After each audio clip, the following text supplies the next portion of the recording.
Gambling with an Edge.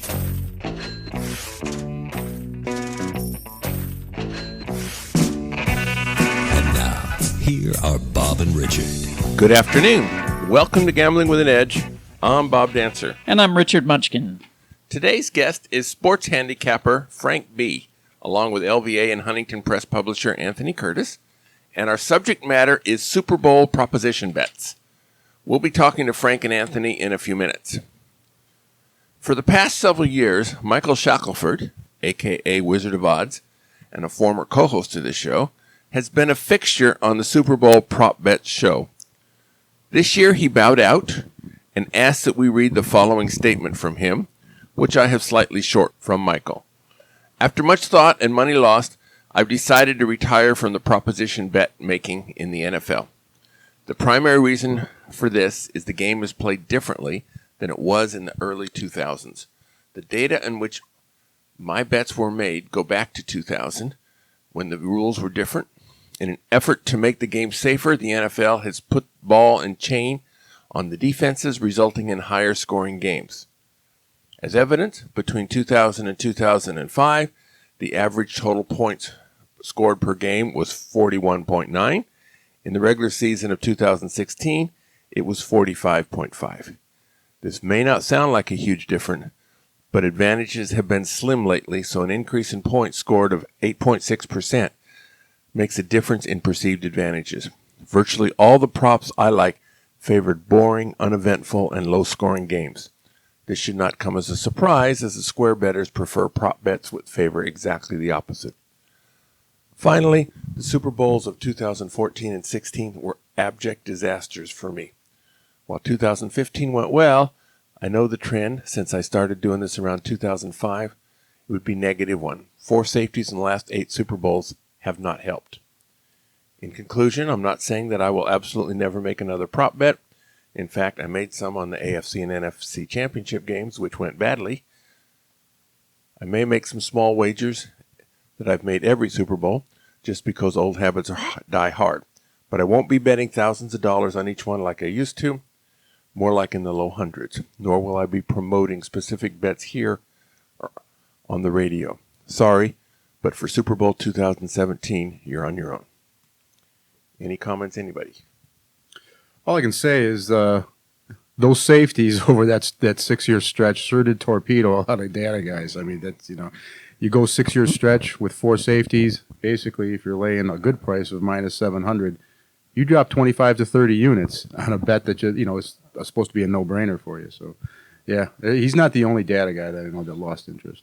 Yeah. Also, I just appreciate his candor, given that on most gambling things you see on television, nobody ever loses.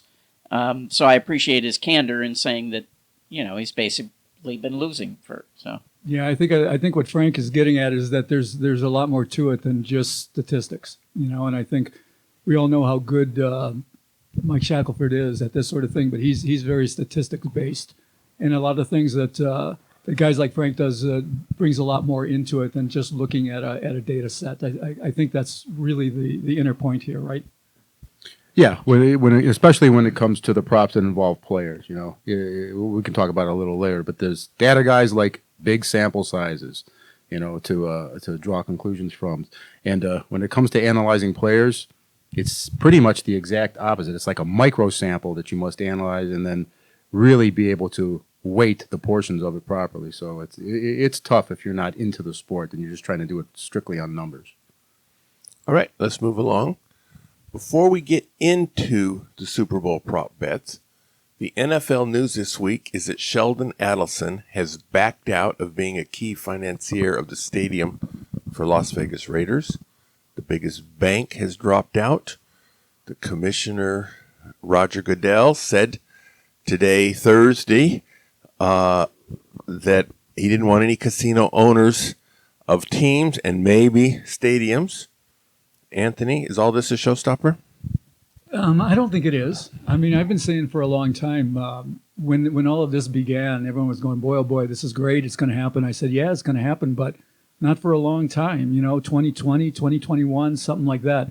I think this is just the sort of bump in the road that I and some other people expected were going to happen. Do I think it's a game stopper? No. Do I think that they're going to find a way around this? I really do. I think that still most of the indicators point toward Vegas being an NFL city, especially for the Raiders, the way things work for them. I don't follow this thing like mega closely, but from what I've heard and seen and read and so forth, it sounds like they need to come here. I've got a feeling, I'm just looking at the reaction of the Raiders themselves, and there's no panic there. I've got a feeling they've got other people in the pocket and that someone else is going to show up. I say it still happens, and like I said, same timetable. It's just going to take a little longer. All right. Super contest. What do you all think? Well, I think that was a good response, and we're going to move on to another question. Both Richard and Frank were saying, staring at me. I have no opinion. I don't know. I mean, at one point I thought, oh, is this Sheldon just playing a game to get a better deal, or I thought that too, and then Goodell's comments were kind of weird. Those were weird. You know, it's like no casino guys. We don't want any casino guys. That was kind of a strange thing that he came out with, and I don't know if that's going to be softened or what. That's a hard one to kind of unravel, decipher, if you will. But yeah, no one knows, and I just want to say I don't have any real great inside information. I've been listening to a lot of sports radio lately, and just what people are saying. That's what that's based on. All right, now Frank, you and Anthony have teamed up in various football handicapping contests over the past few years. How were your results for the season just ended? Well, I thought I had forgotten all about it already. I guess you could say. I guess we would take that any year, right? We finished. We finished in the top 3, and at William Hill, which is they only pay in the top 3. We tied for second. So, and then in the Nugget, which is the other one we went together, I guess you could say we tied for third, right? Yeah, pretty much. So, we were in the money. We were in the money in both of the big contests. And we didn't win. And same thing last year. We were second last year. So, I mean, it gets very coin flippy at the end of these things. The season long and getting to these finals and getting into a position to win is what it's all about. And when it comes down to the end, it's like the barista who won from Westgate. And when it comes to the end, it's just like, does it roll your way or doesn't it? And it just hasn't for us for, the last 3. But like Frank said, I would take this result every year. If I got to be second for the rest of my life, I can make a living on that. Yeah, the final game that was we came down to the last game in the Nugget, and in San Diego we had the over, and it rained harder on that day during that game than anybody could remember. So in a game where you say I'll take the over because I don't have to worry about the weather, well, it was a downpour, and it wasn't just that. Yeah, it was a rare over for us, and we had the over, and I think we were in a good spot. And I have honestly never seen weather affect a game the way it did that game. The ball was squirting out of everybody's hands, right and left. It was crazy. A guy who hadn't fumbled in something like 900 touches fumbled and lost the ball. And we still missed it. We needed one score on a backdoor score to put it into OT, which would have covered for us. And we just missed it barely, even with that. So, you get a little bit of bad luck. The idea is position yourself. You do it enough times, you're going to come out on top. Now, you mentioned the barista who won from Starbucks who won the Westgate contest. With so many pros entered, does it surprise you that an amateur won?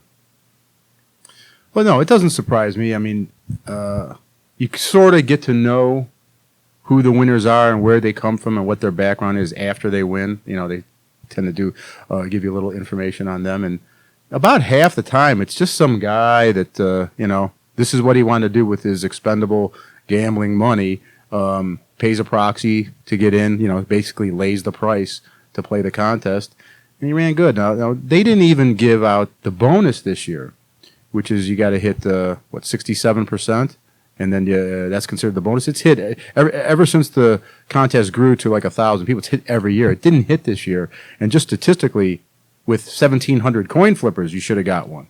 So it was a bad year overall. So I guess the sharps didn't do quite as good, and somebody from the herd, somebody from the field, just ran good. Okay. Super Bowl proposition bets. At the outset, we have the New England Patriots, who are arguably the most hated team in sports. A significant number of fans believe that the Patriots' amazing success is due to cheating, and not because their coach and quarterback are in the running for the greatest of all time. So if the true line was 4 points, there's enough haters out there to drive it down to 3, perhaps. In your experience, Frank, does this hatred of the Patriots turn into big enough bets that betting on the team is a smarter play because of it? Oh no, I don't. I think when it comes to money, you bet. You bet where you think the results are going to go. And you said 4. Well, it's a solid 3. Right? No, it is a 3. But I was saying hypothetically, if the book said 4, but there was hatred money on the other side, you think it would they drive fudged it because of that? They would drive it down. And I'm totally speculating. I'm just wondering. No, I don't think in a game like this, anything. Maybe in areas, maybe in regions. I mean, places that, with bookies that are trying to balance. And if you're in a place where it's, anti. In Baltimore or Pittsburgh. Yeah, that's what I'm thinking. Buffalo. I mean, small places, but not with big syndicates where the market hammers it back into place. Oh, sure. And they've I've read that they're saying they're not going to move off 3. I mean, they'll start adjusting the money, minus 120 or something, but they're not going to. If they go to 3.5, they can kill themselves. Yeah? Well, what Bob said. Certainly the local bookies know how to play their customers. Say, I know my customers and I know what they're going to play, and they're going to pay 3.5. Or just in general, a square book that's sort of inaccessible to the sharps. So, I can tell you right now, you can go up to Carson City and you can get +4. It's up there. There's just not enough guys willing to go up there for the limits that they offer. And, that type of stuff happens, obviously in casinos and certainly with in private bookies, I know my customers. They love to bet favorites. They bet 4 out of 5 favorites. You're going to lay 3.5 with that guy probably. But not in the big. Yeah, it's gonna stay 3. At all the regular books and the big offshore books. I don't think you're going to see it pop. Right. Now, the total's a different story. Everyone's saying it's not going to hit 60. I'm still saying it's going to hit 60. I'm with you there. I say it. I think this weekend when they all hit town, I think that's when you see it. Now, Bill Belichick has apparently the ability to take away the opponent's best player when he has 2 weeks to practice, who in this game might be Julio Jones. Given this trend, is it smart to bet the under on all the Julio Jones props, such as number of passes caught, number of yards, touchdowns, blah, blah, blah? Frank? Well, I wouldn't get too cute with it, running with that theory because, I don't want to get too technical about how they cut him off, but basically when you double a guy, you put some guy right up on him, and then you got help behind him. And a lot of times what that is, it leads to a lot of dink and dunk passes. If Atlanta was intent on getting that ball in the hands of Julio, you could end up going over on receptions and easily under on yardage. So, and also, isn't that already factored in? I mean, the bookmakers know that that's what Belichick it does, is a little bit. The yardage has been steadily bet down. It was low 100s at the open. We're down mid-90s now. It's the average price around town. You can, some of the squares places will have you 99.5 or whatever. But yeah, the drive from the market has been to bet Julio under so far. With the over-under being so high, it seems that there's going to need to be a lot of passing yards to get to 30 points apiece on average. Presumably, this means relatively little running. LeGarrette Blount, who's running back for the Patriots, are you predicting he's going to have a big day or not? Well, the more difficult team to predict what they're going to do is definitely New England because they're capable of doing things 1 week to the next that don't resemble anything that they've done prior to that. Just this last game, I guess they ran 19 plays out of a formation that they had only run 10 times the entire year. And so when it comes to the running game, not only what the breakdown pass to run is going to be, but also who's going to get the ball. Because, a lot of people are hot to trot for Dion Lewis right now, who was injured early in the year. Now he has 9 games under his belt.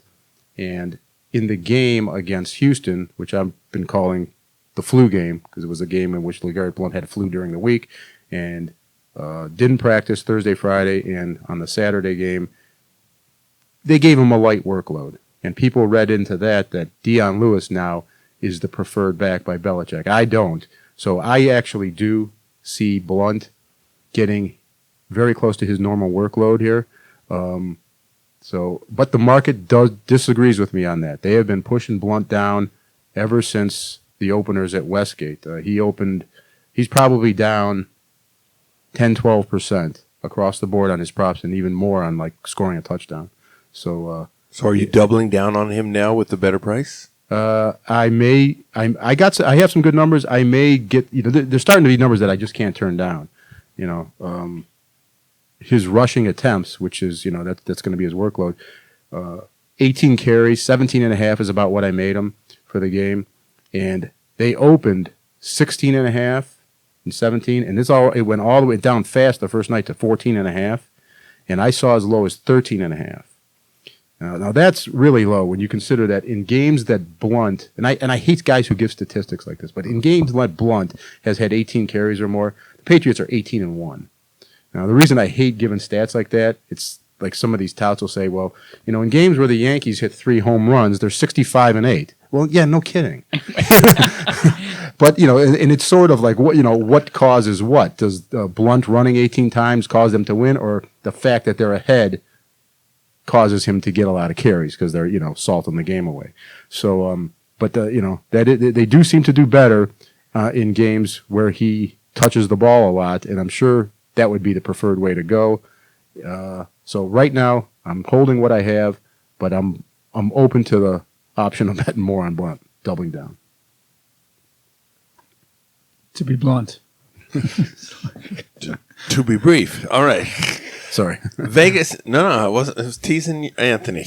Vegas will be busy this weekend with a huge number of gamblers coming into town for the game. Well, wait a minute. We don't know that. I just saw an article today that said that Super Bowl weekend is not a big weekend for Vegas. Not as busy. I thought they placed it of the 52 weekends. That's like ranked 42 or 44 or something like that. I think that was the other way around. I mean, toward the top. I No, think. towards the bottom. Was that toward the bottom? Yeah. I'm really surprised about that. That's I was very shocked surprising. when I read it. Yeah. All I know is, just empirically, when I go out, I always go out during, look around. It's always packed. Oh, you could have won a lot of money on against me on a prop bet. I would have said top 10, top 5. Yeah, me too. So would I. Yeah, they're doing room occupancy, not money bet, but but Vegas may be busy this weekend with a big number of gamblers coming into town. The square money will change the odds on a number of bets. Are there bets out there which are better to take on the weekend than earlier in the week? And if so, which ones? Okay, yeah, you can talk about this in just a general sense. Yeah, it's all the fun bets, and it's certainly you can start off any conversation that has to do with public bets with the safety because of what's happened over the last 8 years. They're going to come in and they're going to bet the safety. They're going to bet the safety in the game. They're going to bet first score as a safety. They're going to break it down any which way that they can because the more you break it down, the bigger the payoff. Safety's first score, that's bigger than safety in the game. First score is a Patriot safety. That's twice as much as just a safety. So they're going to bet that. They're going to bet, all the stuff on the charts, who's going to score the first touchdown. And then we'll get to some of these other bets here that I think are going to offer value because the public likes, I guess you could say, the square side or the fun side.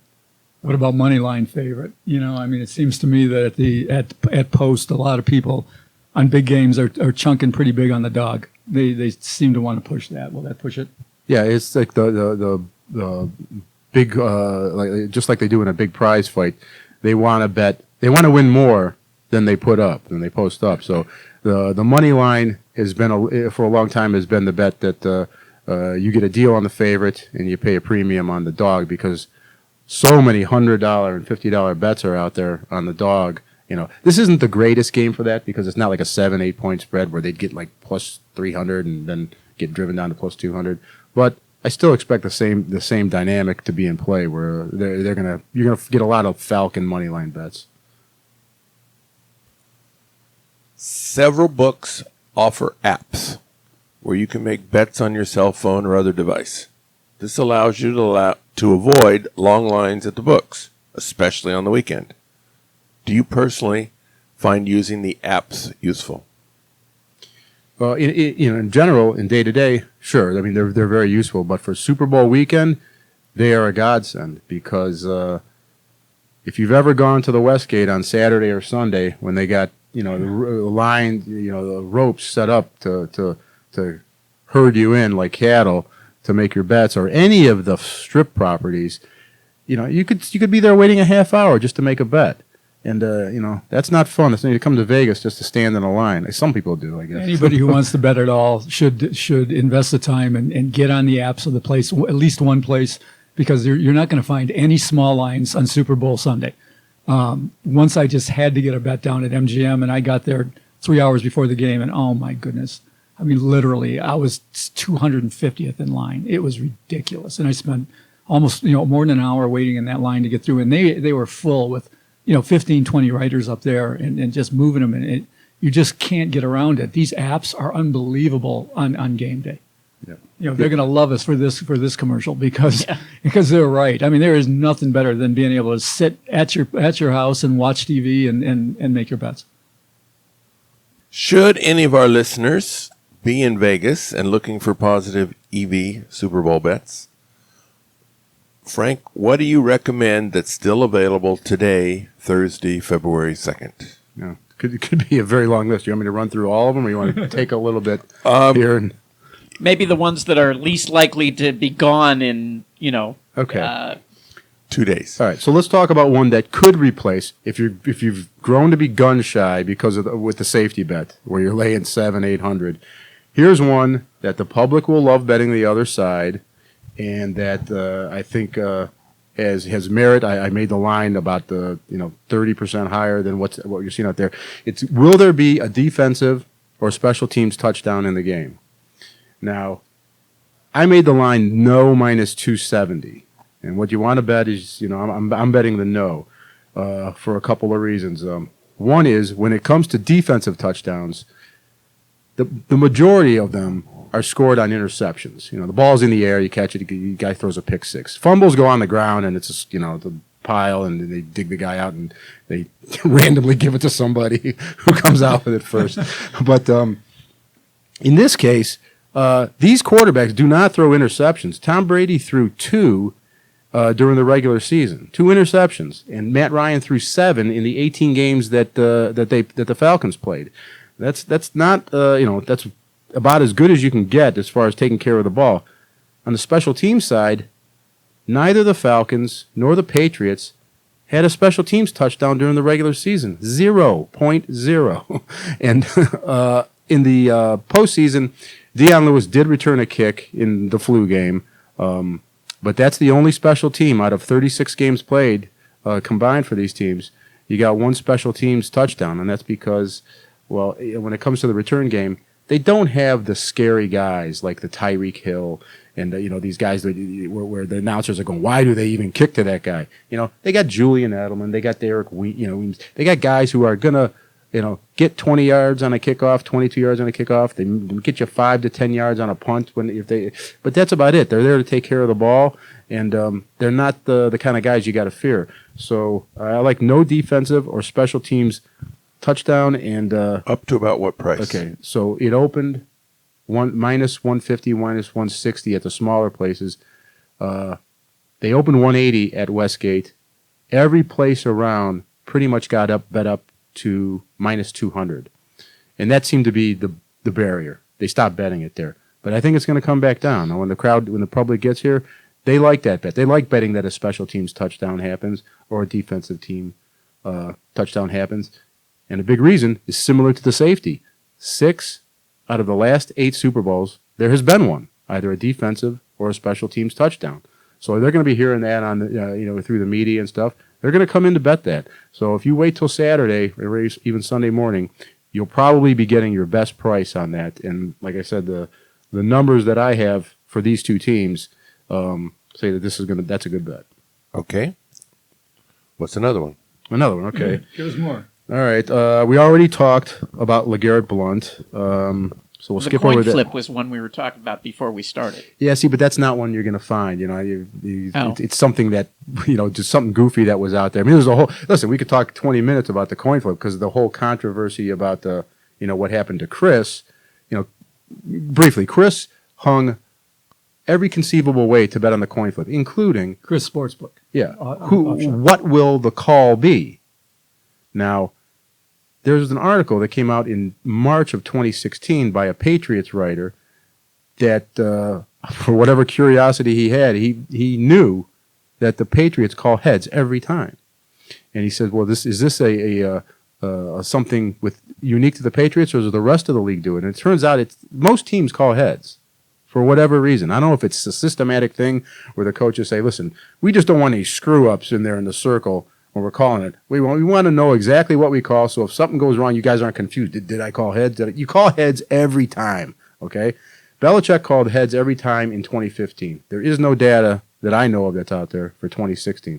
But Chris put up the line, minus 103 each way, as a party bet kind of thing, to like a 200 or 250 max, and they got hammered. It went all the way to minus 600 once people dug that article out, Wow. and then they pulled it. I got down at minus 124 at another book that copies Chris, but not for very much, not enough to be concerned with. But that's the deal there. And the other coin flip props, which the one I showed you that we were talking about, those are just ones where they're just trying to get cute and figure out a way to generate some action based on the coin flip. And the one that I shared with Richard right before we started here is the bet reads: Will the team that calls the coin flip correct also win the game? Now, anybody who has thought about it, you say that to, and they think about it for more than 10 seconds, go, well, that's basically a coin flip. It's 50-50, so it should be a pick. Charge $1.10 on each side, and you're done. They had minus 155 for the yes and plus 135 for the no at a book in town. So I read it a couple times to make sure I'm not getting confused. I said, "Oh, this is a stupid bet that they're just not thinking," and then you go and you make that bet. Because half the time you get the Patriots at favored, and half the time you get Right. If you take no, the winner of the coin flip will not win the game. You're getting the Falcons half the time at market money line, which is plus 35. That's what you're getting. But the other half of the time, you get the Patriots at plus 135. So it's about a 15% edge on the bet, and just bet and you're done. Normally on a 3-point spread, how often does the favorite win? Well, the money, it's about 60%. I mean, about 60. 50, you'll find a money line of like minus, just like you put on the ticket, like minus 55 yes and plus 35 no. I think he was trying to mimic, somehow in his head he had it that the Patriots win the toss every time or something. I don't know. Like you say, trying to figure out what he was thinking is futile. But that's the standard money line for a game line at minus 3 is going to be minus 55 money line take back plus 35. All right. Are there any other good Super Bowl prop bets with positive EV at the moment? Okay, one that hasn't gotten any action that I like, and I think I'm going to wait to bet. I took a nibble at it, but I saw that the market wasn't following me on it, so I knew I could wait. Is you can bet Tom Brady under 2.5, 3.5, or 4.5 rush yards, depending on where you go. And they say, well, it's a big difference. It's almost 100% more if you get 4.5 versus 2.5. But I think the juice is the most important thing here. You want to you want to pay the least amount of it for this one, minus 110 if you can. He doesn't run the ball. This is similar to the Peyton Manning bet a couple years ago, where I actually made the line, and Bob, there was a goofy prop bet that was associated about with the Carolina Water Boy, right? Where I made the line -0.5 rushing yards for Peyton. I made Brady -0.5 in this game too. His game log for rush yards for the last 8 games, starting with the most recent, is -1, -1, +6, 0, -1, -1, 1, and -4. That'd be 7 unders and 1 over versus the line of 2.5, which is the most prevalent one out there. It's going to happen by accident. He doesn't want to run the ball. And he most likely won't. I mean, he did run more in the right when he came back from injury, and I think they probably told him, "Listen, don't just throw it away or just go down. We can't afford you going down." And I think that outside of some bizarre circumstance where he has to forced to take off with the ball, like needs that first down, just desperately, I think he's not running. So under 2.5 on Brady, rush yards or better, whatever you can find. He quarterback sneaks more than other. It's 1 yard. And a kneel down's negative 1 yard. You know? So That's how he gets all those negative ones. Those are kneel downs, you know. And that one's such a hard one to make. If you're an average bettor, you look at that, Yeah, you go the other way, and you go, I don't. It's tough to go under 2.5. Yeah, and you just go, come on, man, that's just got to show up somewhere, and you want to make that bet, But That's why it's good, though. Yeah, that's why it's strong. In a more general sense, okay, so here's a stat regarding the Patriots. I mean, it's been in the media a lot in the last few days. In the 6 Super Bowls that Belichick and Brady have been in together, they have scored 0 points in the first quarter, all 6 games. Haven't scored in the first quarter. So there's guys out there. A very popular bet right now is to bet under in the game. We have a really big total. Actually, it's a record total. Like 59 points or something like that? Right. It's the highest total ever. And we've had a lot of high totals in the last 10 years or so. About every other year you get one. And of the 9 highest totals in Super Bowl history, 6 went under, 1 went over, and 2, you could call them a push. You could also say if you shopped, you won in either direction. But you only had 1 clear over in the 9 highest totals in Super Bowl history. The last 2 have gone way over. The last 2 ones that were like 54.5, 53.5. So every sharp guy that I know, and every semi-sharp guy, they all like the under. When you add in that little kind of quirk, I guess, for the first quarter, or the slow starts by the Patriots, the first quarter under, the first half under, or the prop bet that says, what will there be more points in, first half or second half, taking the second half in that one.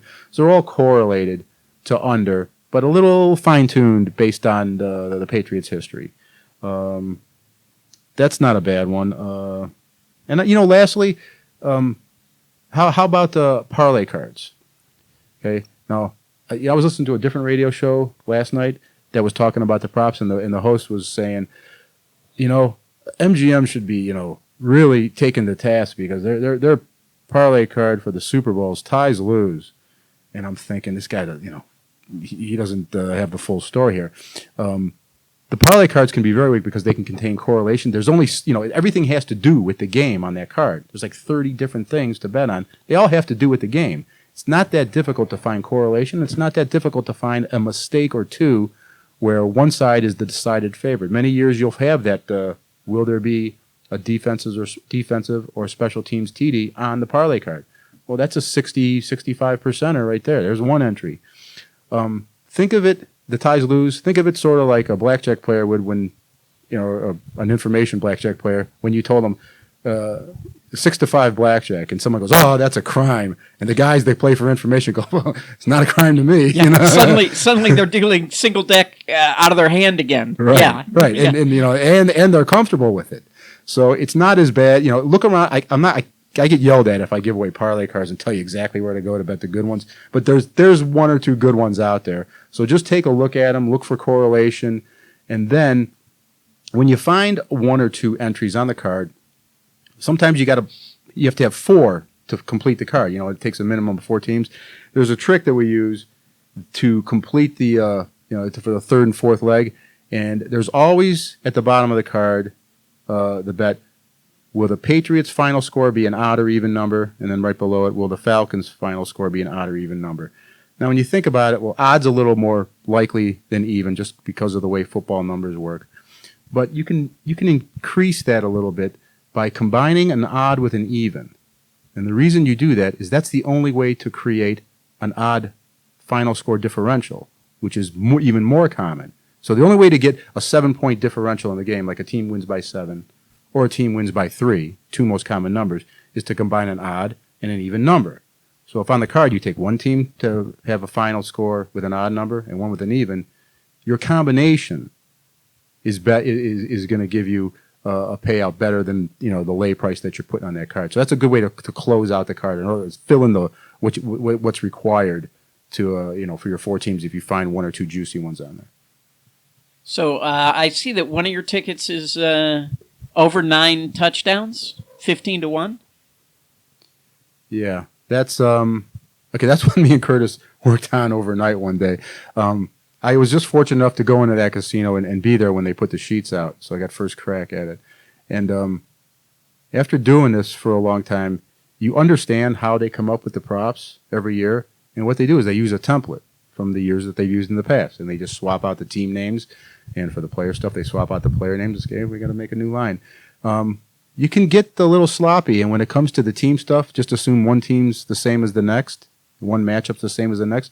But we have a record high total in this Super Bowl. So when it comes to the charts, like especially the number of touchdowns, maybe not so much the number of field goals, if they're just using the same numbers that they used last year, assuming that's my assumption of what they did there, because that's with a total of 60. That is a little low. Basically, that's a bet on over 8.5 touchdowns. So 9 touchdowns, you're a winner. 9 times 7, 63 points.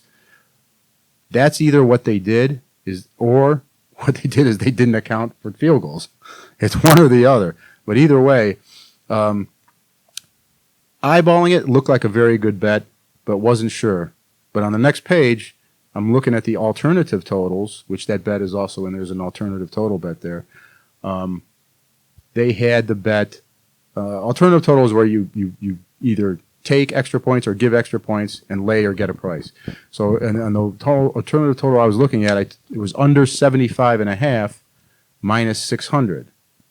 Well, if you're getting plus 1,500 on something that is never going to add up to 75.5, and you're getting laying minus 600 on the under, it's obviously a good combination.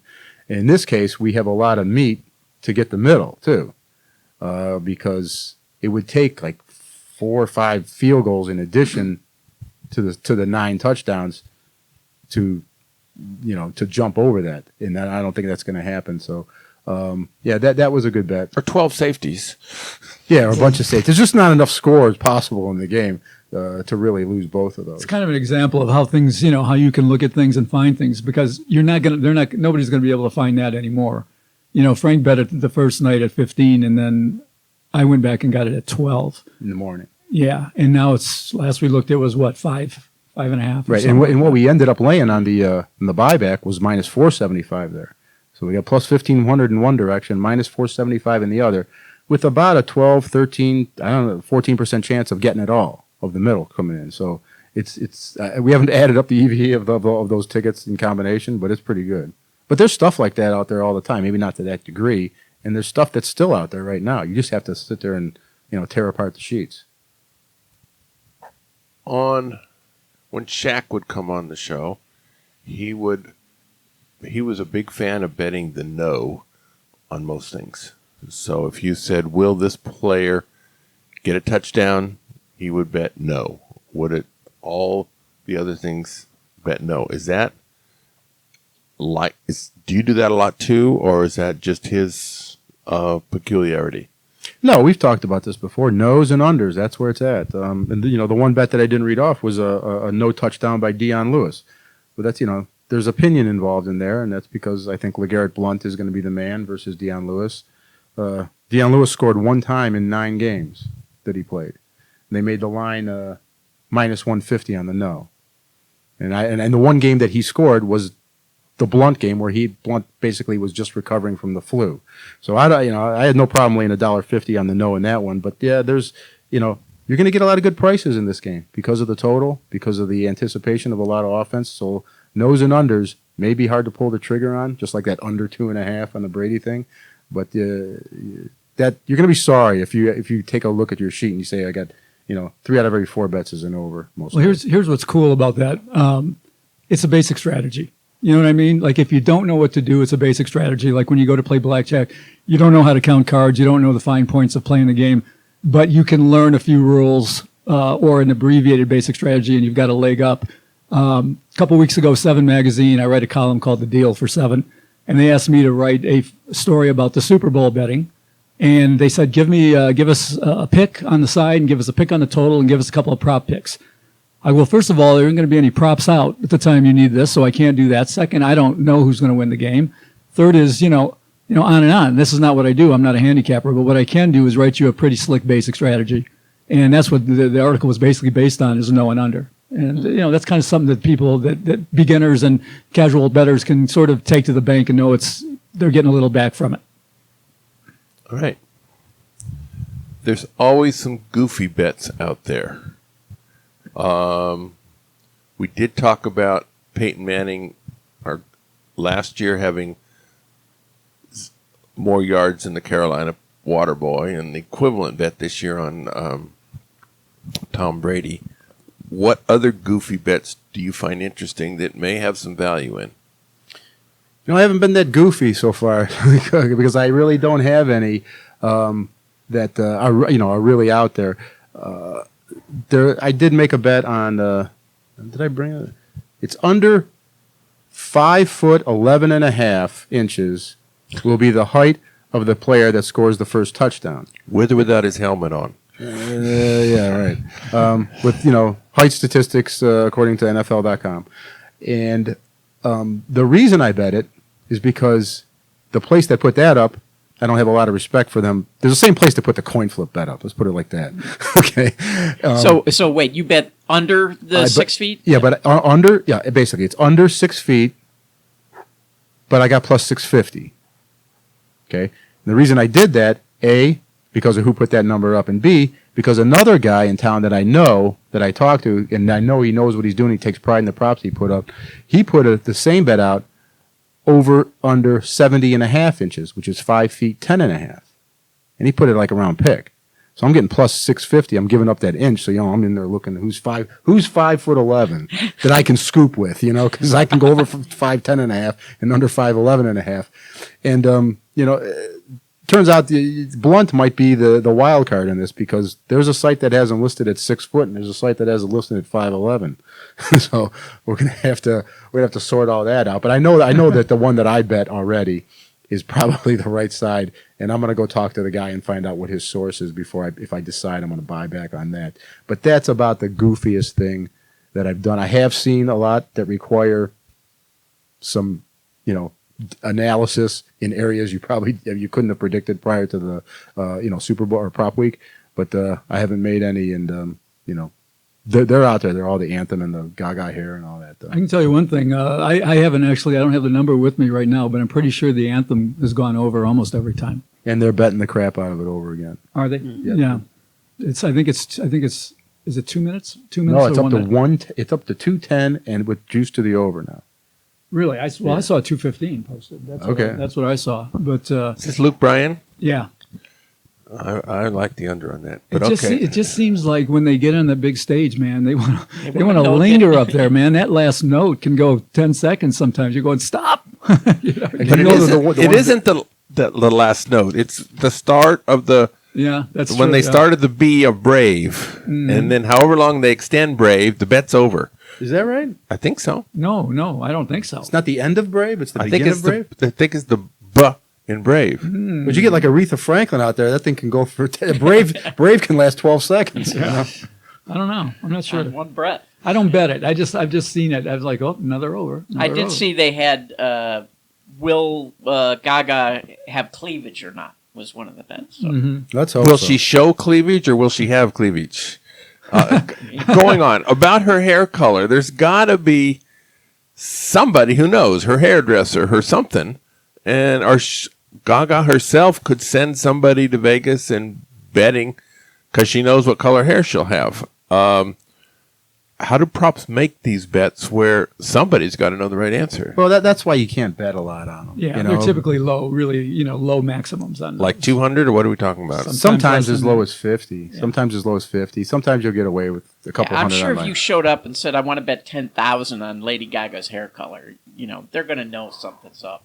There's one with Joe Buck. Will Joe Buck be clean shaven or not? In your hand, right? Or something like that, a comb. Joe Buck be... Will Joe Buck be clean shaven or not on the broadcast? That's another one. I forget what the odds are. But Joe Buck knows if he's going to be clean shaven or not. He may not have decided. All right. We got lots more questions. We're talking to Frank B. and Anthony Curtis. We're going to take a brief commercial break. But we've been making these commercials earlier because we want you to stick around. The South Point is more than 10,000 games, returning more than 99%.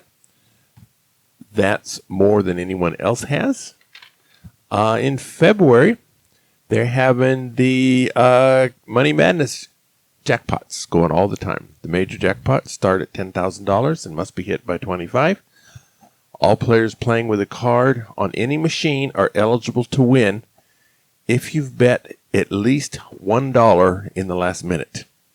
There have been players in the past who were betting 1 penny at a time every 15 seconds, and they're no longer going to get the $25 in free play when it goes off. A similar jackpot runs between $1,000 and $2,500 and is expected to hit about 3 times a day. There'll be double points on all video poker machines on President's Day, Monday, February 20th, midnight to midnight, no limits. The third class in the current 10-week semester of free video poker classes will be on Wednesday, February 8th at noon in the Silverado Lounge. The lounge is the closest one to the parking garage. The class will be double bonus poker quick quads, which is a 99.55% game. I've never taught it before. I've taught other versions of quick quads. Quick quads in general is a 6 coin per line game where you get paid for 4 of a kinds or quads in the usual way, plus when you get 3 of a kind and the other 2 cards add up to the rank of the trips, such as 55532 or 66633. On a fun factor, quick quads ranks up there. For an equal payout, I enjoy quick quads. If another game pays 0.25%, bye-bye quick quads. But on the fun factor, it's important. At videopoker.com, it's the best place to play lots of games. If you sign up for the gold membership, $8.95 a month or $79.95 a year, this allows you to get correction on most of the games. The game of the week is split card poker. This is 10 coins per line game where periodically on the deal or the draw, not both, you receive a split card, meaning is actually 2 cards in the one box. Whatever your split card is, the other card will always be the same suit and can randomly be 1 rank higher, 1 rank lower, or the same rank. That is, if the split card is the 6 of hearts, the other card will, with equal probability, be the 5 of hearts, another 6 of hearts, or 7 of hearts. Relatively normal pay schedules occur, with the only additional pay schedule category being 5 of a kind, where you get 5,000 coins. All right, we're talking to Frank B. and Anthony Curtis. Got a question primarily for Anthony this time. Players are coming to town and don't have a place to watch the game yet. What are some of the best choices out there? Well, what's really cool about this game is that any place that's public is a good choice. You know, I mean, I've watched them in sports books where nothing's going on. I've watched them in casino parties and, on and on and on. Wherever you are, everybody's got a wager, and there's just an electricity. Everyone's screaming and yelling and rooting for things. So if you don't have anything to do, you just, walk down to your nearest sports book and you're going to be just fine. Whether you get a seat or not, you probably won't. You just stand up, and they're wall to wall and they're packed in, and it's a blast. I like to look for some of the better parties. I found year in, year out, without question, your better plays in terms of casinos on this are the joints, the locals joints. South Point is just famous for it. And I'm not just saying that because they're an advertiser. They're just famous for the parties they run. And they're really, really good in the showroom there. They have good deals on drinks and food and so forth. The one upstairs in the ballroom is free. Yeah, they're all free, aren't they? Yeah, I think they're all free through there. Orleans has a good one. Gold Coast has a good one. The station casinos have a good one, with their hot dog deals and things like that. What's really interesting, though, again, you can't go wrong going to any of those and hanging out with the people in the party rooms. There's some real interesting ones in the bars.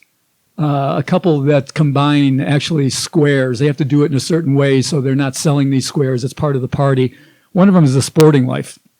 Sporting Life is a place on the west side on Jones. And it's just full of TVs. I mean, the guy who made it, he made it. They've actually got an odds board that doesn't work very well, but it's kind of like behind, way behind. But that's kind of neat. It's the only place I know of like that. But the TVs are everywhere. They have $100. It's $100 to go to this party.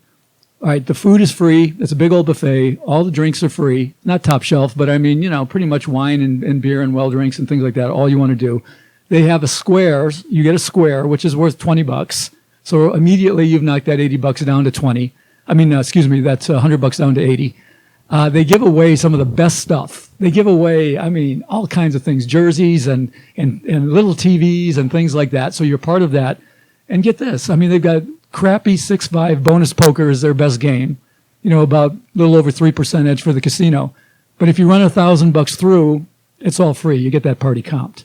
So essentially, you're looking at about $35 minus the 20 that you're going to get on the square. It's like $15 to get the whole schmear over there in expected value. I kind of like that. Another one that's got one like that is Dealer's Choice. They've got a food and drink. If you buy in, you get a $50 square. They're giving all the money back. That's neat. Another place called Home Plate, right off the strip on what's the name? Warm Springs, yeah, at Las Vegas Boulevard. And they're doing, just show up there, and if you can get a seat, if you can get to a machine, you're going to get a $20 match play on Sunday. So I like things like that. A little bit of extra EV for your time. If you're going to be betting the sides, or rather than the props, as in Patriots +3, -3, excuse me, are there places? Cheapest places to generally get those bets down on the weekend? Frank can probably comment on this after me or more about specifics. I think in this one, usually on the Super Bowl, I would say usually, more often than not all the time, but more often than not, there's a place that's dealing a 5-cent juice game. And they plaster it all over the newspapers and come bet here at 105 instead of 110. I haven't seen that yet this year. They're doing it in Mesquite. That's still going on. You can go to Mesquite and go to Virgin River or Casablanca, and they've been dealing 105 all year, so you can do that there. Are they still doing it? Well, we're going to miss Thursday night at the Hilton. I don't know if they're doing it. Well, the Stratosphere ran it last week during the weeknights. All day, every day during the week. But it's gone, right? And I think it's gone, but Yeah. I've been running around doing the props, so I haven't really been looking to see who's doing the $1.05 thing. If you want to know where the best price on the game was, you just go to Gambling with an Edge, and there's a link there that says current lines, and it brings up an odds screen. And if you click on Las Vegas lines, you're going to get like 8 or 9 books, pretty much the primary books. It'll tell you where the best, what the prices are in the game and the total and the money line everywhere. And just look for -3 even or -3, hopefully maybe +05 or if a 2.5 shows up, and then click on the money line, because if you want the favorite, that's probably going to be your best value. Play the favorite. Yeah, that's what I was going to say. With this particular contest, they're probably not going to move off the 3, but you're probably going to see it going back and forth with 05 on either side, or even money on either side as they get overloaded. Depending on which way it goes. I've seen it both already. I've seen Falcons 05 and I've seen Patriots 05. So you just got to be diligent and willing to travel somewhere to find it. Anthony mentioned the Hilton, by which I assume he meant the Westgate. Oh, I said Hilton. Yeah, Westgate. Is- Well, us old I still call timers, it D. Fitzgerald's. Is the Westgate the best place to bet Super Bowl props, Frank? Well, certainly that is what you hear everywhere. They're the ones quoted on TV all day, according to the Westgate in Las Vegas. But I would have to say yes. They're the best. They put, they put the first ones out, which is, that's a big deal. As a matter of fact, I was just thinking, when we came in here, everybody shows up for the Westgate. It's like a little party, and it's like a little who's who of everybody in sports betting. And, you show up, and you got to prepare yourself to stand in line. And it's kind of like work. And luck would have it, this is probably one of the times where I wish there wasn't, mandatory work, because I walk over to the bar, and who's sitting there? Curtis told me he was coming, and he's sitting there with Roxy Roxborough. And I'm like, wait, I want to chat with them. Right. But, I'm looking at the board. I got a helper in line, and I'm messaging him bets, but I'd like to sit down and the guy's open. He's having a drink with Kurt, and they're talking. And you go, hey, this is Frank. I'm like, hi. And I'm back looking at the board, and I'm like, man, what bad timing is this? I mean, it would be like a blackjack player walking into a casino bar, and there's Ed Thorpe sitting there. And he's all sitting there, all willing to have a drink with you. And you say, well, Ed, I'd love to talk to you about it, but I got a 2-to-1 promo over here, and I got to go. So I got to run. It was cool because I sat with him for an hour, and I recognized him. For the listeners that don't know, Michael Roxy Roxborough was, one of the great deans of odd makers for many, many years. And I knew him from the past, and I saw him, and I was like, I'm sure that's him. And I walked up to him. I said, are you Michael? And he shook his head and he went, Roxy. I was like, okay, yeah, you're you know. And I introduced myself and he knew who I was. And we talked for an hour, over an hour. And it was awesome. The guy's still, really, really on top of it. It was fun. Would he be the Jay Cornegay of an earlier generation or not? I don't think so, because Jay was more of, a kind of an innovator with what he did with these props and the things that he brought out and the way he didn't invent them, but he certainly popularized them more than anyone else. Roxy was more of just the solid go-to guy for a while. He was a guy who made the number. You're always like, where's the number come from? And these days, numbers come from lots of different places, some offshore, various. But for a while, Roxy was the guy who made the number, and that was kind of his claim to fame, a little, kind of probably after Bob Martin, I would reckon. Something like that. Yeah. It's like I said, it'd be like a blackjack player running into Ed Thorpe and telling him, I'm too busy to talk to you right now. This year, there's 2 weeks between the games, but before the Super Bowl. Sometimes there's only 1 week. How does that affect things? Yeah, it's been a while since it's only 1 week, but 2 weeks is it's a different betting cycle. And I hear from guys all the time, and they say, I'm going to start taking this prop thing more serious. I'm coming in Super Bowl weekend to bet the props. And you feel like telling them, but hey, dude, you're missing it. It's the weekend. The first weekend is prop weekend. Second weekend is for the public, the tourists. And so that's the primary thing. Like we were just saying about the Westgate, that Thursday night, that's when guys go in there and they stand in line repeatedly for hours, because you can only make 2 bets every time you're at the window. So you got to either have helpers or you got to be there all night. And they'll spend $100,000 on the props that night, because there is no reference point for the Westgate to compare to. They made the line, and they're good at it, but there's good stuff up there, and you can bet $2,000 on it, which no other book will take a $2,000 bet on a prop. The next best is $1,000 anywhere. Like William Hill will take $1,000, and South Point South Point actually has a huge menu this year, bigger than in the past, and they're taking $1,000. Maybe they'll take more than $1,000 over the counter, but they're taking $1,000 on the app, which is good. I got one in today. That's pretty good. So like back to the question, are there other places that can compete with Westgate? There's guys that compete, but the fact that Westgate takes a $2,000 bet and they're the first ones up still make them number one. But as far as the betting cycle goes, that first weekend is where you get all the good numbers. Now you can come in this weekend and there's good stuff, but there's great stuff on the first weekend. That's the big thing. You have to be prepared. Come Thursday afternoon, you have to have all your stuff together, all your numbers ready, because for the next 72 hours, right up until Saturday when I see you guys, it's nonstop, and everybody pretty much tries to get their numbers up either that Friday or that Saturday.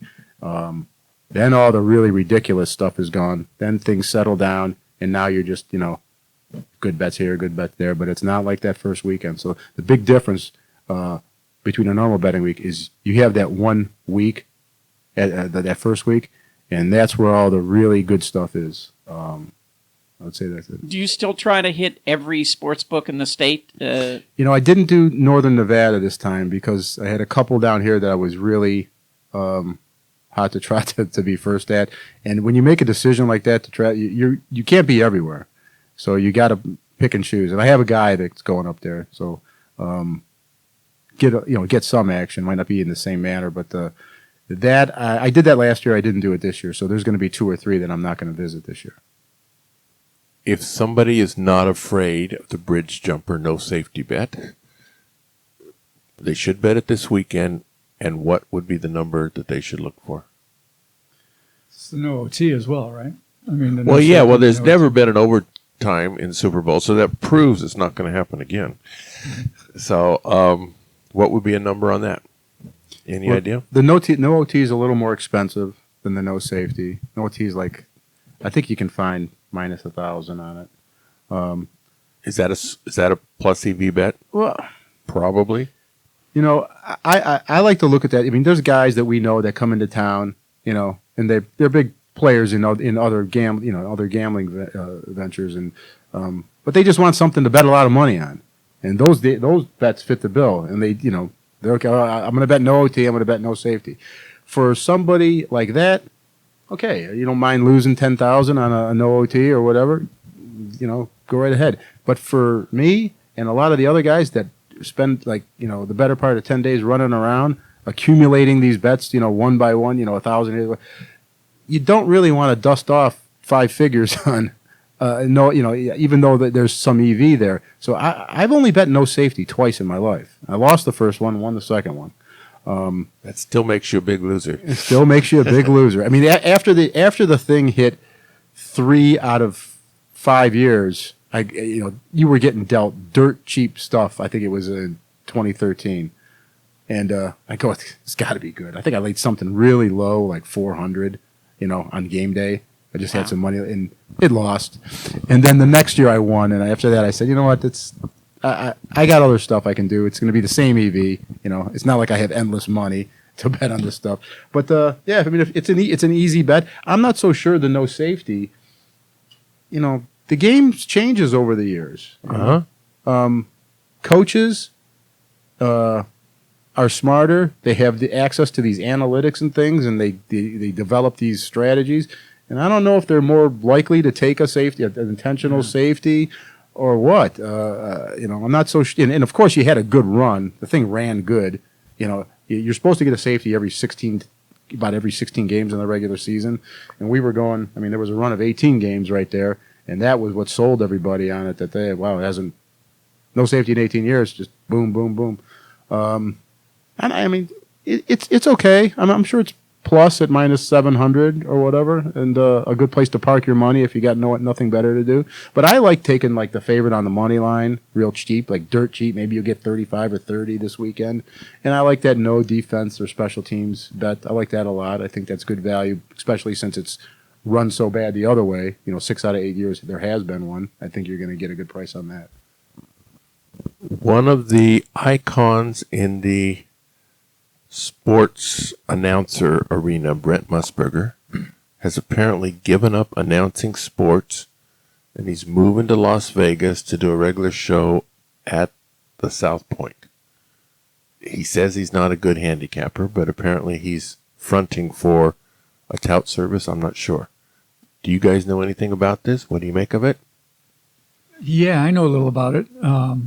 It's I've seen a lot of these things come down the pike. The gambling network, the gambling show network, the this and that and whatever, the TV show, the radio show, blah, blah, blah, maybe a dozen in 20 years.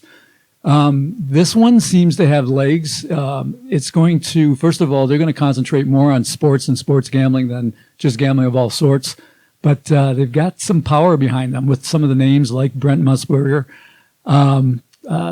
Michael Gaughan's got to be behind it because they're doing it right there in his place. I actually was invited over to get a look, and they're building a studio right in the middle of the casino. It's going to be glass encased, so you're going to be able to. It'll be closed and soundproof, but you'll be able to watch what's going on in there. Some of the guys who are involved are some guys that know their stuff. They've kind of got an edict that they don't want to be a typical sort of drive time. Tout service handicapping show. They are looking for some of the better knowledgeable people. Frank was telling me before that every tout he knows wants to be on it, and I don't think I don't like their chances so much. I got a feeling this is going to be a pretty good effort, and I'm looking forward to seeing it. They're going to kick off with a show, I believe, tomorrow night, Friday night, I believe, and I think Musburger is going to do it. It's going to be like a pre Super Bowl, or maybe that's going to be on Sunday. I'm not sure. I don't have it in front of me. But why would actual sharp guys go on the show? You'd be surprised how people want that 15 minutes of fame. You would be surprised.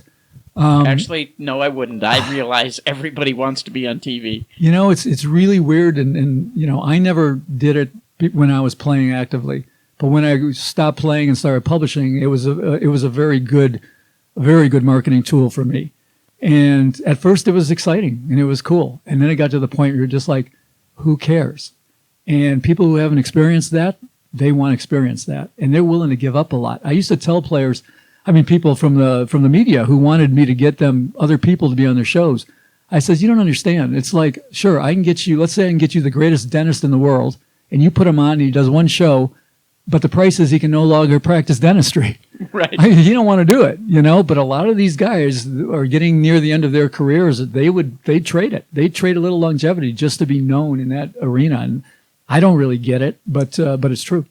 I just came back from a ski trip with one of the most successful gamblers in the world, and we were at a big dinner with a lot of gamblers, and one of them was saying, "Oh, you should go on the show," and he said, "Yeah, I've been trying, but Munchkin won't let me come on." Yeah, right. And, yeah, and I mean, this is a guy, and I mentioned 4 or 5 guys that I've tried to get to come on the show that just wouldn't do it, because. And what he said is, in our business, notoriety, you gain absolutely nothing by being known to be good at what you do, and in fact, often it can cost you money.